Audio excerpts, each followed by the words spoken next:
qui est très populé. Quel coin? C'est l'Europe. Au Moyen-Âge, vers 1198, là où il y a beaucoup de gens, c'est l'Europe. Donc, la Bible nous dit que je vis sortir ce pouvoir religieux autour de 1998 et qui sort, où il y a beaucoup de gens, donc c'est l'Europe. Verset 11, on voit un autre pouvoir religieux, mais il sort de la terre. Donc si la mer c'est un coin sur la planète Terre où il y a beaucoup de monde, c'est l'Europe. Un autre pouvoir sort autour de 1998 qui est mondialement connu, mondialement extrêmement puissant, autour de 1998, mais qui sort dans un coin où il n'y a pas beaucoup de gens. Réfléchissez. Quel pouvoir mondial extrêmement puissant est sorti autour de 1798 dans un endroit où il n'y avait pas beaucoup de gens? Les États-Unis, n'est-ce pas? Il n'y avait personne aux États-Unis, donc vers 1798, la déclaration d'indépendance était 1776. Donc autour de ce temps-là, Eric, puis je vis monter de la terre un autre bête qui avait 2 cornes semblables à celles d'un agneau, mais qui parlait comme un dragon. C'est un pouvoir qui commence comme un agneau doux, humble, qui aide les autres nations, etc., mais qui finit comme un dragon.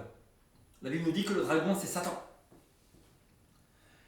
Et donc, les 2 cornes, c'est qu'aux États-Unis, il y a 2 principes extrêmement importants, c'est la liberté religieuse. Tout le monde peut adorer tout ce que tu veux là-bas, ta chaise, la lampe, ta chaussure, tu fais ce que tu veux, tu adores tout ce que tu veux. Le pouvoir, c'est la liberté civile, liberté religieuse. Ça veut dire qu'il y a une loi aux États-Unis qui dit que l'État ne forcera pas quelqu'un à adorer une église quelconque ou une religion quelconque. Tout le monde a le droit d'adorer ce qu'il veut. Pas comme en Europe. C'est ça c'est la différence. En Europe, c'était tout le monde devait être catholique. Quiconque en Europe au Moyen-Âge n'était pas catholique devait être tué. Que ce soit les sorcières, les protestants, les huguenots, les vaudois, les albigeois, étaient tous tués. Voilà la différence. Par contre, c'est un pouvoir mondial des États-Unis qui commence d'où comme ça. Nous ne ferons aucune loi forçant les consciences et forçant une personne à adorer le Dieu qu'on veut nous, mais la personne fait ce qu'elle veut. Mais elle commence comme ça, comme un agneau. Mais la Bible dit qu'elle finit comme un dragon. Donc maintenant, on est en train de vivre ça, où les États-Unis sont un pays comme un dragon. Le Satan. Satan, vous regardez le bois de Bohemian Grove. Bohemian Grove, c'est tous les présidents américains, quand ils sont élus, ils vont en Californie dans un grand bois adorer une chouette de 40 mètres de haut. Et là, il y a tous les leaders des États-Unis, tous les leaders de la Maison Blanche qui sont là, à poil, tout nus. Ils adorent une chouette de 40 mètres de haut et ils vont faire des incantations à Satan, exactement comme la religion babylonienne, où une barque descendait le fleuve. Et ils disent, "We call you forth now, Satan, to give us help, to bless this country with finances, with blessing, with victory." Donc ils demandent le pouvoir à Satan de vaincre. Donc maintenant c'est devenu un pouvoir extrêmement satanique. Mais il y a beaucoup d'États aux États-Unis comme Tennessee, Georgia, South Carolina, tout ça, où il y a beaucoup de chrétiens, des États beaucoup mieux, mais en grande majorité, c'est un pays qui est devenu totalement satanique, les États-Unis. Donc c'est prophétisé ici. J'ai monté de la terre une autre bête qui avait 2 cornes semblables à celles d'un agneau et qui parlait comme un dragon. Maintenant, on va voir ce qui va se passer maintenant dans les années qui vont arriver. On va voir si la Bible nous va décrire en détail ce qui va se passer.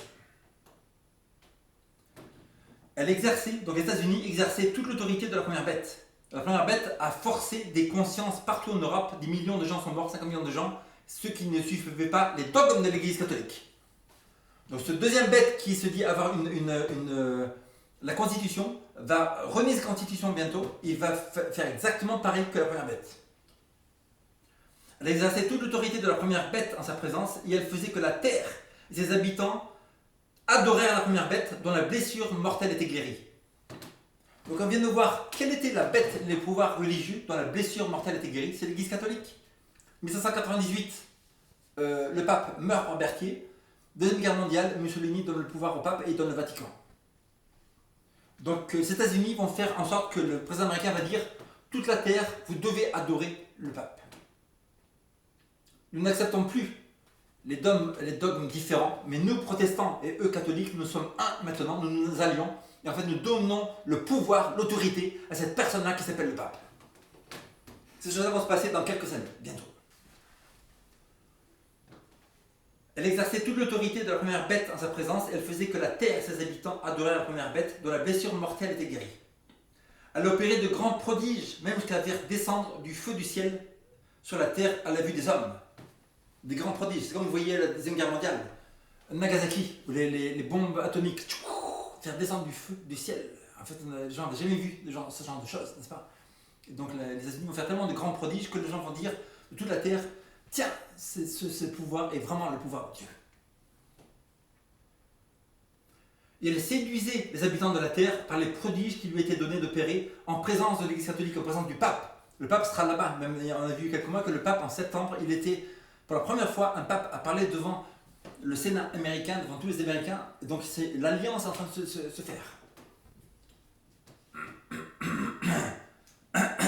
Disant aux habitants de la terre de faire une image à la bête qui avait la blessure par l'épée qui vivait. Donc, et que 10 ans à tous les habitants de la terre, les États-Unis vont dire à tous les habitants de la terre de faire une image à la bête qui avait la blessure mortelle et qui était guérie. Donc les États-Unis vont dire, vous tous habitants de la terre, vous devez faire cette image de ce qui s'est passé avant avec l'Église catholique. Faites une image de l'Inquisition, faites une image des destructions par les bateaux partout, par brûlés par feu, brûlés vivants, enterrés vivants, tout ça. Faites une image de tout ça. Et il lui fut donné d'animer l'image de la bête, afin que l'image de la bête parlât. C'est quoi l'image de la bête? L'image de la bête, c'est l'alliance de l'Église et de l'État, où l'État va faire parler l'image de la bête. Comment une nation fait parler quoi que ce soit? Une nation fait passer des lois. Une nation passe des lois et donc va faire parler. Là, les États-Unis vont faire parler l'image de la bête, ils vont faire parler l'Inquisition de nouveau par des lois qui vont passer.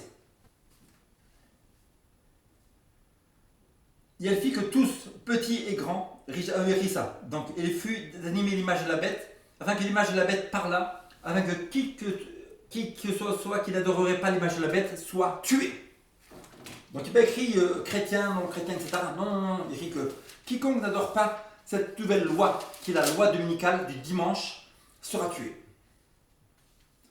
Donc, on voit bien ici une image de la bête. Au Moyen-Âge, ici en Europe, quelqu'un qui gardait le samedi de la Bible était tué. Il y a beaucoup de villages au sud de la France, les Albigeois gardaient le sabbat et étaient tués. Beaucoup de Huguenots dans les villages gardaient le sabbat et étaient tués, etc. Donc c'est la même chose, ils vont faire parler cette loi, ils vont faire passer cette loi-là.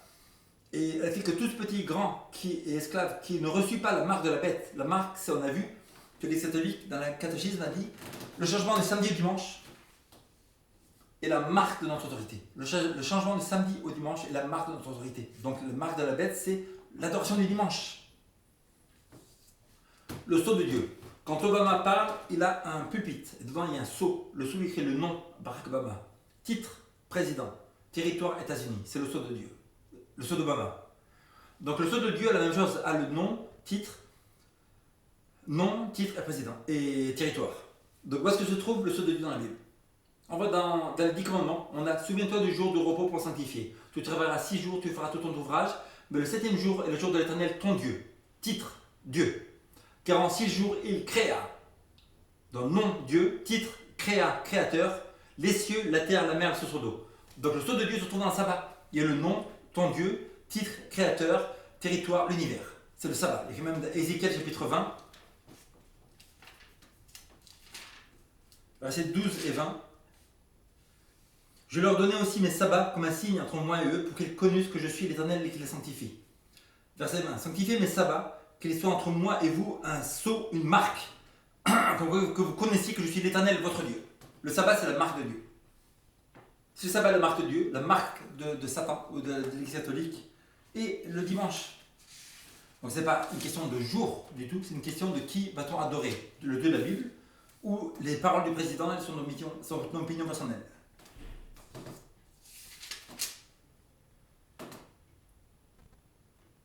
Donc quiconque ne va pas adorer cette marque, c'est important. Parce que ce qu'on vient de lire, ce verset-là, de chapitre 13 et verset 15 d'Apocalypse, c'est la manière par laquelle la fin du monde va arriver. Ça veut dire que les États-Unis vont s'allier avec le pape catholique. Tous les deux, ils vont faire passer des lois, ils vont ranimer l'Inquisition. Ranimer l'Inquisition du Moyen-Âge, comme quoi quiconque n'était pas catholique, qui ne suivait pas les dogmes qu'ils voulaient, était tué. Il y a quiconque ne va pas garder cette marque, qui est la marque de la bête, le dimanche, l'adoration du dimanche. Bientôt, il y aura tellement de problèmes de terroristes dans la terre que tous les pays européens, etc., vont s'allier avec l'Église catholique et les États-Unis pour dire que nous devons faire quelque chose. Cela ne peut plus continuer comme ça. Nous nous sommes éloignés de Dieu. Nous devons retourner à Dieu. Qu'allons-nous faire? frères et sœurs français, italiens, américains, canadiens, etc., nous devons passer une loi comme quoi nous devons aller à l'église le dimanche. En fait, ils vont croire revenir à Dieu, mais ils vont passer une loi qui est païenne, qui n'a rien à voir avec Dieu. Ils vont commencer cette loi doucement, mais il y a écrit dans Apocalypse 13-15 que cette loi, à la fin, va être tellement terrible qu'ils vont tuer qui que ce soit, n'adorerait pas le dimanche. Donc l'Inquisition va être totalement, complètement accomplie dans bientôt de quelques années. Elle fit que petits et grands, riches et pauvres, livres, esclaves, reçurent une marque sur la main ou sur leur front, et que personne ne put acheter ni vendre sans avoir la marque, le nom de la bête ou le nombre de son nom. Donc personne ne peut ni acheter ni vendre. Quiconque n'en saura pas ce dimanche, qui dira pas à l'église le dimanche, même si ce soit des athées, des musulmans, etc., ne pourra pas ni acheter ni vendre, ni manger, etc. Et donc, ce sera exactement l'Inquisition du Moyen-Âge où les protestants devaient vivre dans les montagnes des Cévennes, dans les montagnes de Saintonge, dans les montagnes des Pyrénées, etc., pour survivre tout seul, sans gouvernement, parce que ces choses-là vont arriver bientôt. C'est ici la sagesse que celui qui a de l'intelligence calcule le nombre de la bête, car c'est le nom d'un homme, et son nombre est 666. Et à la fin du chapitre, il nous dit quoi? Que le nombre de cette personne, 666. Donc on va voir ici, quel est le 666?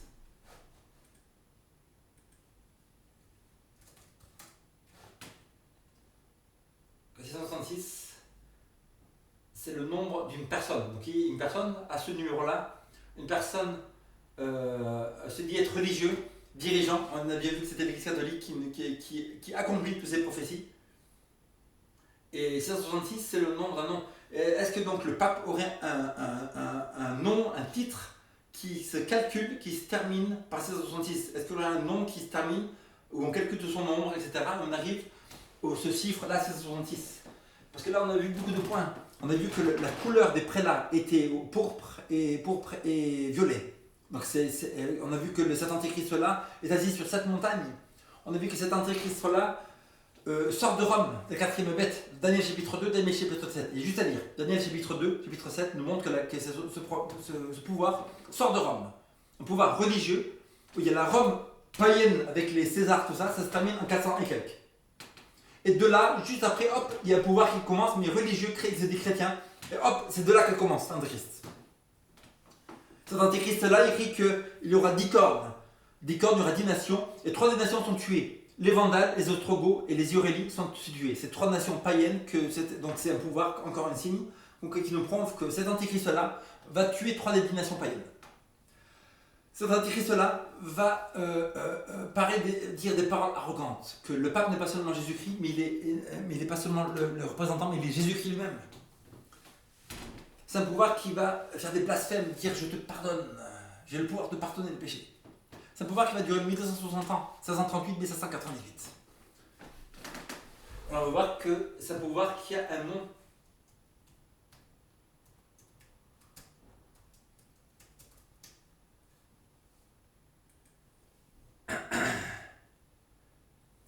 Donc, enfin, j'ai pas préparé, donc je vais essayer de trouver l'image de 666. The God 666.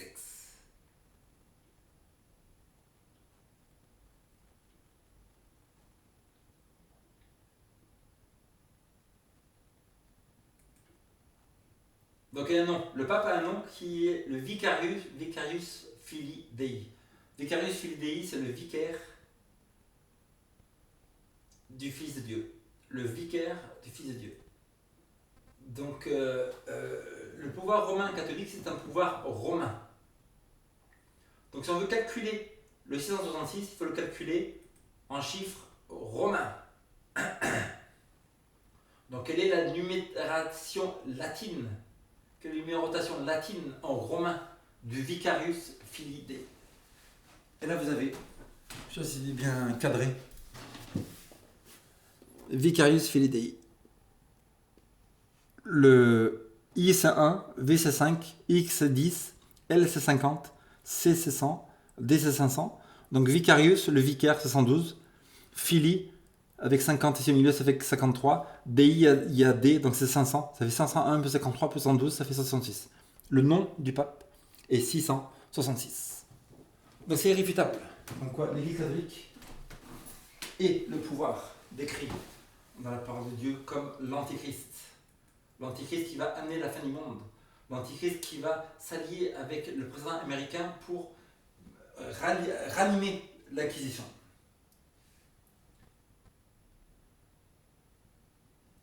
Et donc voilà, nous sommes ici avoir vu ce message de la fin des temps, c'est le message des 3 anges, ça s'appelle Apocalypse 14, 6 à 12. En fait, on a vu que des passages, il y a beaucoup dans la parole de Dieu. Apocalypse 14 nous parle de ça, Apocalypse 12 nous parle de ça, Apocalypse 17, 18 nous parle de ça, Apocalypse 15 et 16, les 7 dernières plaies tombent sur les gens qui ont reçu le marteau de la bête, etc. Donc c'est rempli par le Dieu. C'est irréfutable, c'est clair et net, et juste à étudier clairement toutes ces choses-là. Qu'est-ce qui vous empêcherait maintenant de faire une étude plus profonde, d'approfondir tout ça, d'aller voir par vous-même ce qu'il y a écrit? Je vous conseille amazingfacts.org. Amazingfacts.org. Il y a plein d'études bibliques en français, il y en a 40. Vous faites une étude claire et nette sur ces choses-là. Il faut voir la vérité par vous-même. Vous allez à amazingdiscoveries.org. Amazing Discoveries. Il y a même un site en français. Vous allez à 3bn.org, optv.org. Il y a plein de vidéos à gauche, à droite. Walter Veith, Jim Arabito, Walter Veith, Walter V-E-I-T-H. Jim Arabito, il y en a plein partout. Donc c'est à vous d'examiner. Qu'est-ce qui vous empêcherait maintenant d'examiner? La fin du monde arrive, préparez-vous. Jésus revient. Maintenant c'est le temps de le faire. Bien trop, et ça trop tard. Les anges diront à ce moment-là, trop tard, vous aurez votre perdition éternelle, vous irez en enfer, et vous serez brûlés pour ne plus jamais revenir, brûlés en cendres, et votre esprit, votre âme, votre corps vous sera totalement brûlé pour toujours, et vous ne pourrez plus jamais revivre pour toujours. Avoir vécu 70 ans sur la terre pour être brûlé, détruit, dégagé. Et le choix appartient à vous. Le choix de la vie appartient à vous, et le choix de la mort appartient à vous. Et il n'y aura aucune excuse. Aucune excuse. Vous ne pouvez pas vous dire, oui, je ne vois pas Dieu, il n'y a pas de Dieu, pourquoi il ne m'a pas apporté une Bible chez moi? Non, il n'y a pas d'excuse comme ça. C'est à vous de voir la vérité. C'est à vous de chercher la vérité. Si vous déménagez aux États-Unis, c'est pas Obama de venir taper à la porte, bonjour. Donc les lois aux États-Unis, c'est il faut faire ci, il faut faire ça, il faut rouler 55. Non, c'est pas à lui de venir chez vous. Vous voulez aller aux États-Unis, c'est à vous de chercher quelles sont les lois. Vous êtes un être humain, né sur la terre. C'est à vous de chercher ce qu'est la vérité. C'est pas en suivant les troupeaux qu'on cherche la vérité. On a bien vu que la majorité est souvent dans l'erreur. C'est à vous de chercher par vous-même ce qui est vrai, ce qui est faux. Et faire une examination personnelle avec honnêteté, sans biais, sans idée préconçue. Qu'est-ce qui vous empêcherait maintenant de vraiment examiner ce message qui s'appelle le message des 3 anges, qui est le dernier message d'avertissement de la planète Terre? Maintenant c'est le moment. Bientôt ça sera trop tard. Bientôt ça sera trop tard et vous perdrez votre âme pour toujours. Même si vous êtes chrétien, catholique, protestant, pentecôtiste, baptiste, méthodiste, musulman, athée, etc., le nom de ces organisations ne vous sauvera pas, car Dieu a donné ce dernier message dans l'Apocalypse 14 pour faire une démarcation, comme l'arche de Noé, qui fait une démarcation entre ceux qui croient Dieu et ceux qui ne croient pas vraiment Dieu. Et portant le nom de Dieu, des millions de gens sont morts dans le déluge de Noé. Noé et 8 personnes ont été sauvées dans le déluge, mais ses oncles, ses cousins, ses cousines, sa famille, ses amis, des centaines de gens qui connaissaient, etc., qui étaient dehors, des centaines de millions de gens, peut-être dehors, qui étaient tous morts, et la grande majorité croyaient en Dieu. C'est pas parce que vous croyez en Dieu que vous avez le paradis, parce que maintenant il y a un message de démarcation, et c'est à vous de chercher ce qu'est la vérité. Qu'est-ce qui vous empêcherait maintenant d'examiner par vous-même? Père Céleste, je prie que Dieu bénisse les gens qui ont écouté, qui puissent examiner, chercher par eux-mêmes et trouver la vérité, mais de l'honnêteté dans le cœur pour qu'ils puissent accepter tout ce message et le mettre en pratique. Au nom de Jésus, Amen.